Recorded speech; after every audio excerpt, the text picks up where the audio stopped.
Alright, hello everyone, welcome to WWE Discussion. I am your host and WWE enthusiast Dougie Doug, and in today's episode I'm going to be discussing Monday Night Raw, January 1st, 2024 edition, the Day 1 edition of Monday Night Raw, and we're going to go ahead and jump right into the action, starting with the return of the Great One. Now, there was not a direct challenge issued from The Rock to Roman Reigns, but he did get about as close as he could get without making an official challenge. And the stage is set for a huge money match in WWE, but the question is, which stage does that take place on? Since his tribal chief rebrand, the head of the table has made it clear that he is the leader of his family, but he has ignored the biggest name in the Anoa'i family. The Rock is one of the all-time greats in WWE, and any match that he is involved in needs a major stage. Does that match only work at WrestleMania? Well, the show shows is a special event that cannot be replicated. Elimination Chamber in the Opus Stadium in Perth, West Australia will air early morning for those of us in the United States. I'm curious to see what time that will be, Central Time. If not, I don't know off the top of my head what that would be.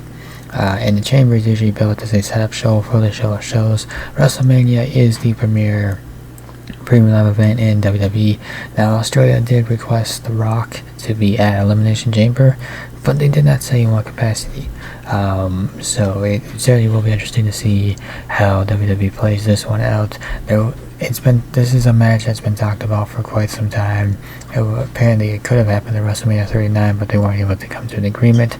So it looks like now they have come to an agreement, but the question is that agreement for a match at the Elimination Chamber or a match at WrestleMania?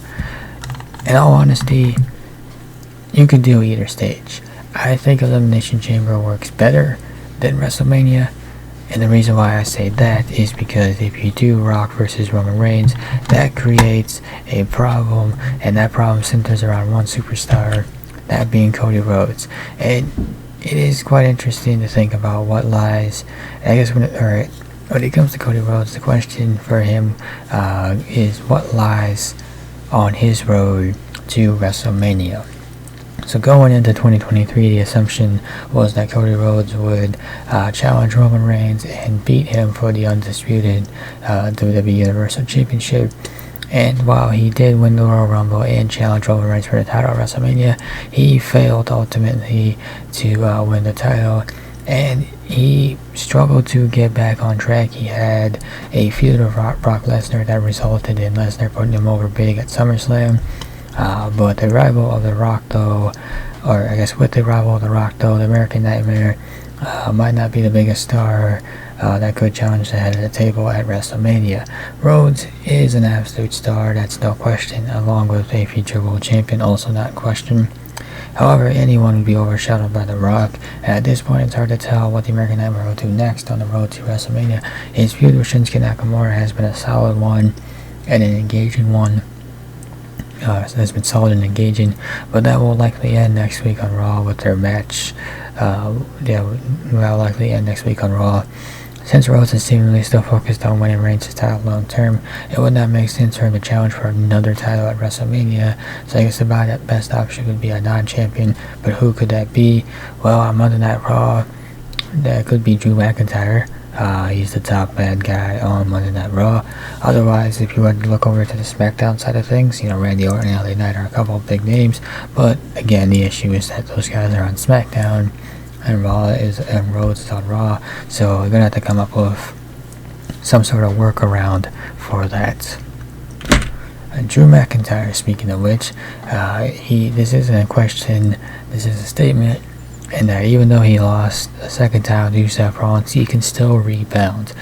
He's a compelling personality on Raw, but it's time for him to move on from the World Heavyweight Championship scene for now, as he's now lost twice to Seth Rollins.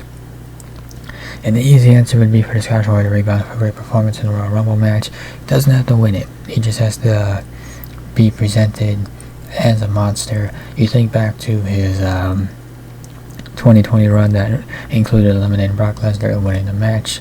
So great performance can either be an Iron Man run where he's in there a long time, or where he just tosses out a bunch of people, either comes close to breaking a record or breaks the elimination record. I don't remember what it is off the top of my head.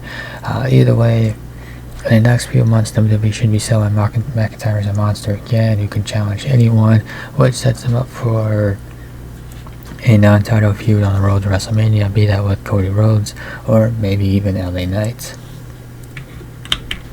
Nia Jax versus Becky Lynch. So give credit to Becky Lynch. She helped Nia Jax have her best match, not only since her return to WWE, but also of her career. But it's not just all on Lynch though. Nia Jax herself has made quite the impression since returning to WWE, showing a willingness to continuously improve in the ring. The latest high point was a strong opening match against Becky Lynch. The man had a great 2023, and she continues on a roll in 2024, pushing Jax to a career best performance. It was a personal and physical battle that played on the history between them, and even ended in a shocking result as Jax won. The irresistible force remains undefeated in singles action since her return, and will likely soon challenge Rhea Ripley. This match showcased Lynch and Jax and keeps Raw's women's division exciting. Ivy Nile had quite the test presented to her in the form of a women's world title match against Rhea Ripley, and she delivered. So Ivy Nile and NXT rarely got a chance to work a long competitive singles match. So putting her up against Rhea Ripley this early in her run on Raw was a major test, much like having the Creed Brothers challenge Judgment Day for the tag titles. Was even more important for Nile here, who was less proven. Not only did she hold her own, she delivered, but she also delivered one of the best matches of Ripley's title reign so far. It was a competitive athletic showcase with multiple memorable spots. Now it's not time for Ripley to lose her title, but matches like this are important to a champion's reign, because not only do they elevate the title reign, but they also elevate the challengers as well. Alongside the Creed Brothers, Nile can become a staple member of the Raw roster. If this is her base as a performer, then there will come a time where she'll be a champion and be the top woman in the division. So in conclusion, WWE hyped up this episode of Raw by giving it the day one name from a previous premium live event, and advertising the big return and a pair of title matches. The big return was The Rock, who received a warm reception, but ultimately won't impact WWE programming unless his tease of a match against Reigns comes to fruition. Ripley and Rollins retained their belts in a couple of fun title defenses. R-Truth and The Miz reunited and pick up a win. Lynch helped Jax have one of the best matches of her career. Even though this was supposed to be a special episode, it wasn't that much different from your standard episode of Raw. Sure, The Rock showed up, but that was kind of like the main thing that would set this episode apart from any other episode of Raw. There is the rumored return of Andrade El Idolo. That didn't happen here, but it was probably for the best, as his comeback would have been overshadowed by The Rock. WWE is still producing solid programming.